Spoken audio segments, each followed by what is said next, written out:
Hello guys, now we are going to see is how to reinstall Microsoft Edge in Windows.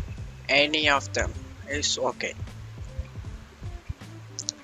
Now you want to do is search menu, type in PowerShell, Windows PowerShell, run as administrator. Yes,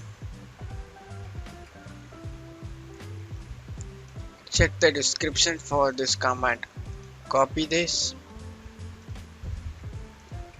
tap this bar, right click, eject, paste it, press enter.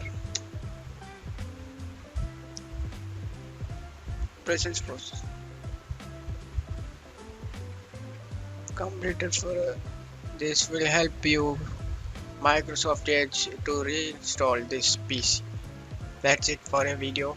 First you need to do is restart your PC to make changes.